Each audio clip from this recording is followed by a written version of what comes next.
Good morning students, good morning all of you. तो students, आज हम एक नया बायोमोलिक्यूल जो है वो स्टार्ट करने वाले हैं। और जो न्यू बायोमोलिक्यूल्स है, जैसे कि बोर्ड पर दिख रहा होगा आपको, हम क्या शुरू करने जा रहे हैं, अमाइनो एसिड्स। ठीक है। अब अमाइनो एसिड्स की अगर बात करें स्टूडेंट्स, तो अमाइनो एसिड्स क्या होते हैं? These are the building block of the proteins होते हैं। ठीक है। और अगर हम बात करें प्रोटीन्स की, तो कम से कम 20 अमाइनो एसिड्स जो होते हैं वो चाहिए होते हैं एक प्रोटीन मॉलिक्यूल्स को फॉर्म करने के लिए। ठीक है। तो अगर हम बात करें प्रोटीन की, तो प्रोटीन फॉर्मिंग अगर हम अमाइनो एसिड्स की बात करें, तो हमारे पास क्या होते हैं स्टूडेंट्स? जैसे हम बात कर रहे हैं कि हमारे पास क्या है, कम से कम हमें क्या है 20 अमाइनो एसिड्स चाहिए होते हैं क्या करने के लिए, प्रोटीन फॉर्मेशन करने के लिए। ठीक है। और इन अमाइनो एसिड्स को, दैट मीन्स वो अमाइनो एसिड्स जो क्या करते हैं, हेल्प करते हैं क्या करने में, प्रोटीन फॉर्मेशन करने में, उन्हें हम क्या बोलते हैं, प्रोटीन अमाइनो एसिड्स। ठीक है। इन्हें हम क्या बोलते हैं, प्रोटीन अमाइनो एसिड्स। और प्रोटीन अमाइनो एसिड्स के बाद अगर हम बात करें इसी के अंदर, तो जनरली अगर हम बात करें इसके अंदर प्रोटीन अमाइनो एसिड्स की, तो इसी तरीके से ये प्रोटीन्स जो होती हैं, अगर हम बात करें तो ये प्रोटीन जो होती हैं, these are specified by a genetic code. Genetic codes जो होते हैं वो क्या करते हैं, किसी पर्टिकुलर अमाइनो एसिड्स को एनकोड करते हैं, और वो अमाइनो एसिड्स क्या है, मिलकर क्या बनाते हैं, प्रोटीन की फॉर्मेशन करते हैं। तो अगर हम बात करें जेनेटिक कोड्स की, जैसे फॉर एग्जांपल जेनेटिक कोड्स जो होते हैं वो क्या होते हैं, यूनिवर्सल होते हैं। इसका मतलब क्या हुआ, यूनिवर्सल मतलब क्या है, जैसे फॉर एग्जांपल हमारे पास क्या है, जेनेटिक कोड लाइक GAC। जैसे क्या वो पता है कि ट्रिपलेट में रहते हैं। तो GAC मान लीजिए हमारे पास क्या है, कोई एक्स टाइप का क्या बना रहा है, अमाइनो एसिड्स फॉर्म कर रहा है, कोड कर रहा है। तो ये जो GAC है, अगर हम बात करें, ये आपको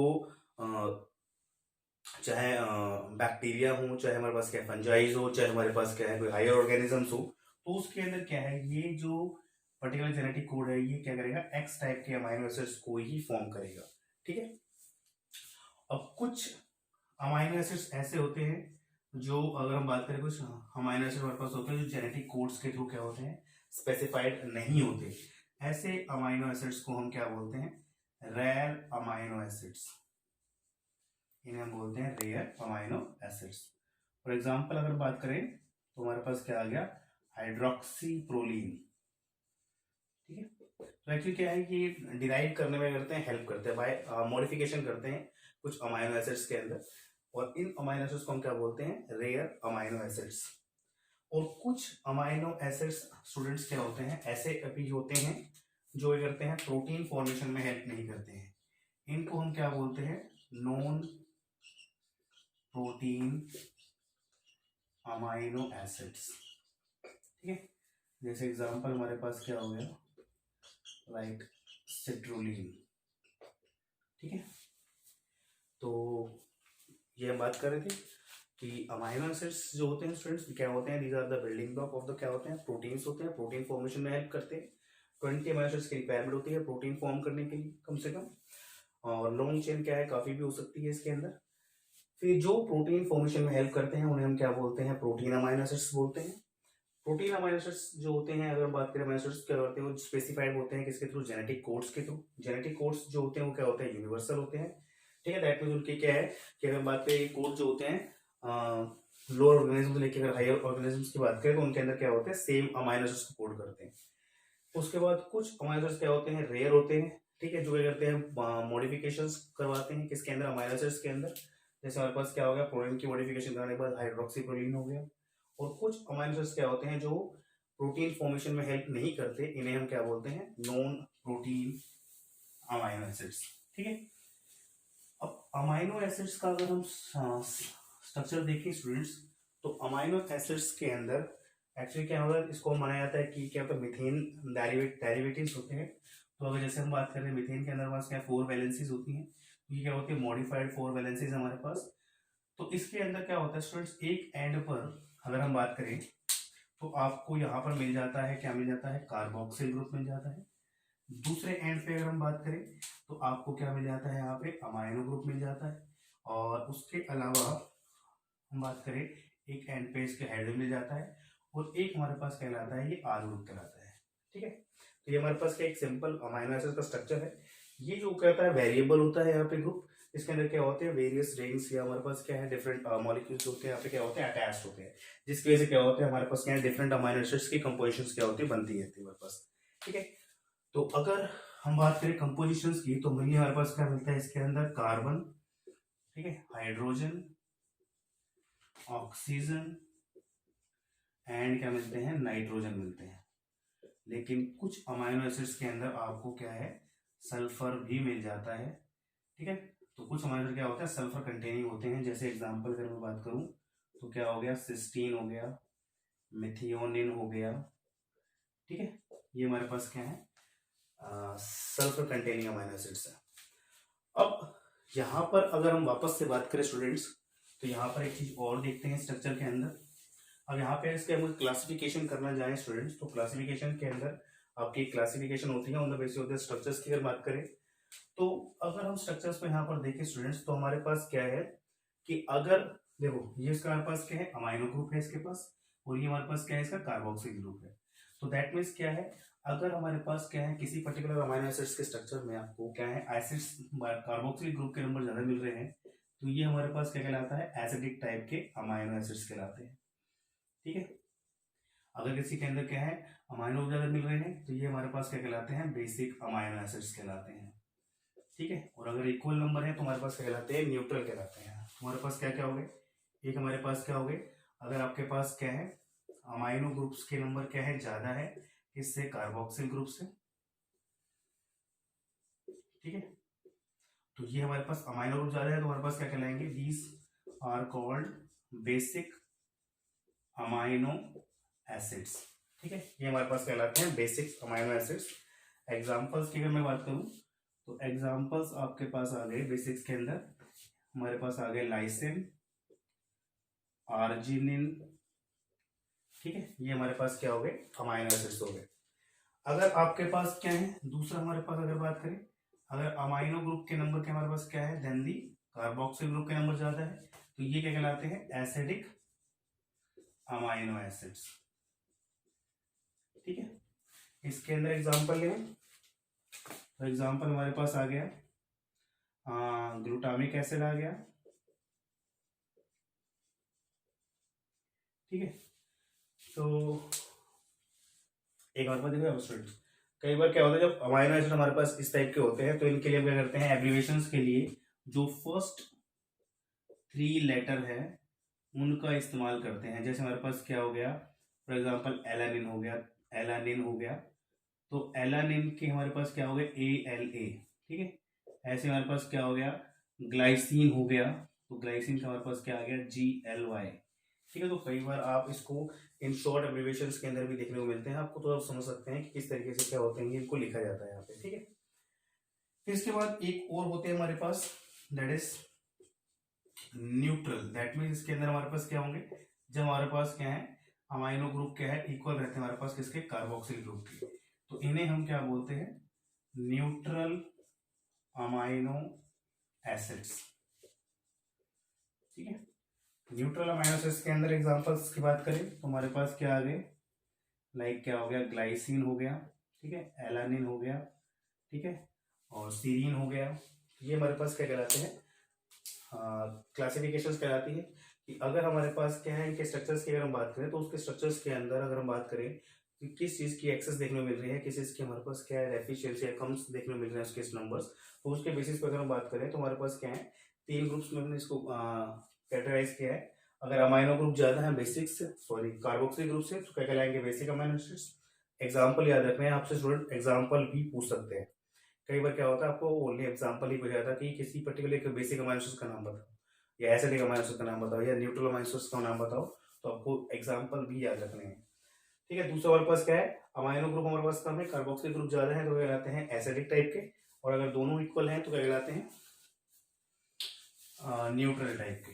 ठीक है, तो इसके बाद अब देखो यहाँ पे एक चीज और देख लेते हैं कि अगर हम यहाँ पे बात करें जैसे मैं यहाँ पे आपको स्ट्रक्चर अगर यहाँ पे मैं ड्रॉ भी करूँगा स्टूडेंट यहाँ पे आपको यहाँ पे जैसे हमारे पास थोड़ा सा ड्रॉ कर देता हूँ, जैसे हमारे पास क्या है न्यूट्रल अमाइनो एसिड्स, तो हमारे पास क्या हो गया ग्लाइसिन हो गया। तो हमारे पास क्या है ग्लाइसिन की अगर मैं बात करूँ तो हमारे पास क्या है, जैसे एक एंड पे हमारे पास क्या था अमाइनो ग्रुप, दूसरे एंड पे हमारे पास क्या था कार्बोक्सिलिक ग्रुप, और तीसरे एंड पे हमारे पास क्या था हाइड्रोजन। तो हमारे पास जो आर पोजीशन रहती है, इस पोजीशन पे हमारे पास क्या है अगर हाइड्रोजन प्रेजेंट है तो ये अमाइनो एसिड हमारे पास क्या कहलाता है ग्लाइसिन। और ये ग्लाइसिन जो है कैसा है, ये सिंपलेस्ट अमाइनो एसिड है। ठीक है, क्या कहलाता है सिंपलेस्ट।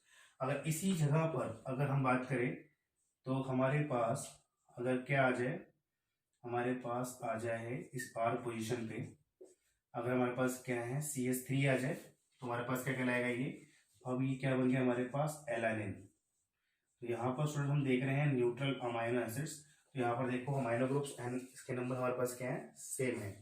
ठीक है, इसी तरीके से एक होता है सीरीन करके, ठीक है, वहां पे हमारे पास क्या मिल जाएगा आपको, वहां पे आपको मिल जाता है, ठीक है, इस टाइप से मिल जाता है आपको। तो ये हमारे पास क्या है सिंपल अमाइनो एसिड्स है, और ये ग्लाइसिन जो है ये क्या कहलाता है सिंपलेस्ट अमाइनो एसिड्स। कई बार आपसे क्वेश्चन पूछा जाता है कि आप ड्रॉ करें सिंपलेस्ट अमाइनो एसिड्स, या बताएं कौन सा होता है और उसको हम ड्रॉ करें। ठीक है, अब यहाँ पर देखो एक चीज हो स्टूडेंट कि यहाँ पर जो कार्बन है ये कार्बन हमारे पास क्या कहलाता है अल्फा कार्बन कहलाता है। अब बात करते हैं हमारे पास इसकी लिंकेज की। तो लिंकेज की अगर मैं बात करूं स्टूडेंट्स, तो जैसे हमारे पास क्या है जब दो अमाइनो एसिड्स क्या होते हैं लिंक करते हैं आपस में, तो वहां पर किस तरीके से लिंकेज होती है और कौन सा बॉन्ड जो होता है वहां पे फॉर्म होता है उसको हम देख लेते हैं यहाँ पे। तो हमारे पास ये हो गया अल्फा कार्बन, तो एक हमारे पास क्या है बीटा कार्बन या beta alpha amino acid beta amino acids. तो अगर हम बात करें यहाँ पे तो यहाँ पर क्या आ गया अगेन सॉरी, यहाँ पे हमारे पास क्या आ गया H हो गया, ये हमारे पास क्या हो गया ये हमारे पास क्या हो गया R2, ये हमारे पास क्या हो गया R1। और यहाँ पे अगर मैं बात करूँ स्टूडेंट्स तो यहाँ पे हम ले लेते हैं, ठीक है, इस तरीके से लेते हैं। अब देखो यहाँ पे स्टूडेंट्स अगर हम बात करें तो इनके बीच में हमारे पास क्या होता है, यहाँ से हमारे पास OH और यहाँ से हमारे पास क्या आ गया H। तो यहाँ से क्या होता है वाटर की रिमूवल होता है, और यहाँ पर इनके बीच में that means alpha amino acids का CO एंड दूसरा हमारे पास क्या है, दूसरा हमारे पास क्या है जो बीटा अमाइनो एसिड्स है इसका हमारे पास क्या है NH। ठीक है, तो इस ये हमारे पास क्या हो गया R1 that is the alpha amino acids, और ये हमारे पास क्या हो गया बीटा अमाइनो एसिड्स। तो इनके बीच में क्या होता है जो बॉन्ड बनता है वो बॉन्ड बनता है हमारे पास ये बॉन्ड, और ये बॉन्ड जो बना है हमारे पास ये कौन सा बॉन्ड कहलाता है यहाँ पे पेप्टाइड बॉन्ड। ठीक है, ये कहलाते हैं पेप्टाइड बॉन्ड कहलाते हैं। अब इस तरीके से क्या होता है पेप्टाइड बॉन्ड बनते रहते हैं one by one amino acids add होते रहते हैं, और ये कहलाते हैं पॉलीपेप्टाइड चेन कहलाती है फिर। ठीक है, अब स्टूडेंट्स एक चीज और हम बात करें, यहाँ पे बात करें हम जैसे हमारे पास बाद में बात की थी कि हमारे पास क्या है ये अल्फा अमाइनो एसिड्स हो गया, ये हमारे पास क्या हो गया बीटा अमाइनो एसिड्स हो गया। तो बोलते हैं नेचर के अंदर हमारे पास क्या होते हैं कौन से अमाइनो एसिड्स देखने को मिलते हैं। ठीक है, तो अगर हाई ऑर्डर में क्वेश्चन में जाए तो क्वेश्चन पूछ लेते हैं भाई कौन से अमाइनो एसिड्स होते हैं नेचर के अंदर देखने को मिलता है। तो मोस्ट कौन से मिलते हैं हमें अल्फा अमाइनो एसिड्स मिलते हैं नेचर के अंदर देखने के लिए। तो क्वेश्चन आता है कि बीटा अमाइनो एसिड्स क्यों नहीं मिलते हैं। तो स्टूडेंट्स एक अगर हम बात करें तो अल्फा और बीटा अमाइनो एसिड्स की अगर हम बात करें, ठीक है, तो इन दोनों को एक तो समझिए क्या है कि एक तो हमारे पास क्या एक सिंपल स्ट्रक्चर हो गया हमारे पास, एक हमारे पास क्या हो गया कंबाइंड स्ट्रक्चर हो गया, और इस स्ट्रक्चर को फॉर्म करने के लिए क्या होती है हाई एनर्जीज क्या होती है रिक्वायरमेंट होती है इसको स्टेबलाइज फॉर्म्स के अंदर बनाए रखने के लिए। और नेचर कभी भी चाहता है कि उसको क्या है ज्यादा एनर्जी क्या करके स्पेंड करनी पड़ेगी। जैसे आप सुनते हो ना उसके अंदर हमने पढ़ा था कि एक तो हो गए यूनिसेलुलर ऑर्गेनिजम्स या मल्टी सेलुलर ऑर्गेनिजम्स, तो कौन सा एफिशिएंटली वर्क कर पाता है नेचर के अंदर। तो हमको सिंपल सी बात करते हैं, हम किसकी बात करते हैं मल्टी सेलुलर ऑर्गेनिजम्स की बात करते हैं, क्योंकि कि वहाँ पे क्या है बहुत सारे सेल्स होते हैं अलग अलग जो क्या करते हैं स्पेसिफिक फंक्शंस को परफॉर्म करते हैं, जबकि एक यूनिसेलुलर्स के पास क्या होता है ओनली सिंगल सेल होता है जो क्या करता है सारे फंक्शंस को परफॉर्म करता है। ठीक है, तो इसी बेसिस पर अगर बात करें यहाँ पर भी, तो यहाँ पर क्या जितने ज़्यादा स्ट्रक्चर्स होंगे जितने ज़्यादा मॉलिक्यूल्स होंगे आपस में कंबाइन करेंगे उसको होल्ड करने के लिए एनर्जी की रिक्वायरमेंट क्या होगी उतनी ज़्यादा होगी। इसलिए क्या होता है नेचर के अंदर बात करें तो सिंपल टाइप के structure that is alpha amino acids जो होते हैं वो देखने को मिलते हैं। बाकी ये क्वेश्चन आपको आने वाला नहीं है। ठीक है, इसके बाद हम बात कर लेते हैं स्टूडेंट्स इसके और क्लासिफिकेशन की। अब on the basis of their requirement की अगर बात करें, ठीक है, तो हमारी बॉडी के अगर हम बात करें या किसी लिविंग ऑर्गेनिज्म की बात करें तो हमारे पास क्या है, बात करें यहाँ पर कि कुछ अमाइनो एसिड्स क्या होते हैं, जैसे आपकी बॉडी क्या होते हैं खुद सिंथेसाइज कर लेती है, कुछ अमाइनो एसिड्स जो होते हैं हमें क्या होता है डाइट के अंदर इंक्लूड करने पड़ते हैं। तो एज पर द रिक्वायरमेंट की अगर बात करें हम, तो हमारे पास क्या कहलाते हैं, एक हमारे पास क्या हो गए असेंशियल अमाइनो एसिड्स, और दूसरे हमारे पास क्या होते हैं, एक हमारे पास कहलाते हैं नॉन असेंशियल अमाइनो एसिड्स, और एक अगर हम बात करें तो कहलाते हैं सेमी असेंशियल अमाइनो एसिड्स। ठीक है, तो हमारे पास क्या on the basis of the requirement की अगर बात करें तो हमारे पास क्या 3 टाइप के होते हैं, ये एक असेंशियल, नॉन असेंशियल और सेमी असेंशियल। अब असेंशियल क्या होते हैं, सिंपल सी बात है, असेंशियल हमने पहली बात की थी। असेंशियल क्या होते हैं, जो हमें क्या होते हैं जरूरी होते हैं, दैट मीन्स क्या होता है जिनको हमें डाइट के अंदर इंक्लूड करना क्या होता है जरूरी होता है, दैट मीन्स जो डाइट के अंदर क्या होते हैं इंक्लूड करने क्या होते हैं जरूरी होते हैं, डाइट के अंदर इंक्लूडेड होते हैं, और बाहर से हम क्या करते हैं इसको इनटेक करते हैं। तो ऐसे अमाइनो एसिड्स को हम क्या बोलते हैं असेंशियल अमाइनो एसिड्स। ठीक है, और असेंशियल अमाइनो एसिड्स की अगर हम बात करें तो इसमें हमारे पास क्या आ गया, एग्जांपल्स की अगर बात करें तो एग्जांपल हमारे पास क्या आ गया स्टूडेंट्स, जैसे हमारे पास क्या हो गया लाइसिन, आइसोल्यूसिन, ठीक है, ल्यूसिन, ठीक है, फिर मिथियोनिन, फिर हमारे पास फिनाइल एलानिन, ठीक है, फिर हमारे पास क्या आ गया इसके अंदर ट्रिप्टोफैन, फिर हमारे पास क्या आ गया वैलीन। ठीक है, ये हमारे पास क्या कहलाते हैं एसेंशियल अमाइनो एसिड्स कहलाते हैं। ठीक है, दूसरे हमारे पास क्या है non essential, that means body जो होती है उसको ओन सिंथेसाइज कर लेती है, ठीक है, विद द रॉ मटेरियल्स के साथ। ठीक है, उन्हें हम क्या बोलते हैं non essential amino acids. Example जैसे अगर बात करें तो हमारे पास क्या आ गया ग्लूटामिक एसिड, एस्पार्टिक एसिड, ठीक है, और तीसरे हमारे पास होते हैं students essential semi essential amino acids. तो सेमी एसेंशियल क्या होते हैं, वो अमाइनो एसिड्स जो किसी पर्टिकुलर स्पेसिफिक कंडीशंस के अंदर चाहिए होते हैं, जैसे for example for the growth and during the lactation and the growth periods के टाइम पे, तो उस टाइम पे क्या होते हैं इनकी रिक्वायरमेंट होती है। तो ऐसे अगर हम बात करें तो इन्हें बोलते हैं सेमी एसेंशियल। जैसे एग्जांपल की तौर पर बात करें हम, तुम्हारे पास क्या हो गया लाइक हिस्टीडीन, ठीक है, तो ये हमारे पास क्या हो गया एक और क्लासिफिकेशंस का फॉर्म हो गया हमारे पास, किस बेसिस पर हम क्या करते हैं वो क्लासिफाइड करते हैं और किस तरीके से इसको हम देखते हैं कि अगर हमारे पास क्या डाइट के अंदर इंक्लूडेड करने की जरूरत है, दैट मीन हमारी बॉडी खुद सिंथेसाइज नहीं कर सकती तो हमें बाहर से इनटेक करने पड़ते हैं, तो ऐसे क्या कहलाते हैं एसेंशियल कहलाते हैं। एसेंशियल अमाइनो एसिड्स अगर आपकी बॉडी खुद सिंथेसाइज कर रही है उसे तो क्या कहलाते हैं नॉन एसेंशियल, और कुछ क्या होते हैं सेमी एसेंशियल टाइप के। ठीक है, जो क्या होता है किसी पर्टिकुलर या स्पेसिफिक ड्यूरेशन के दौरान क्या होते हैं बॉडी को क्या होते हैं रिक्वायरमेंट होते हैं। ठीक है, तो उन्हें हम क्या बोलते हैं सेमी एसेंशियल अमाइनो एसिड्स।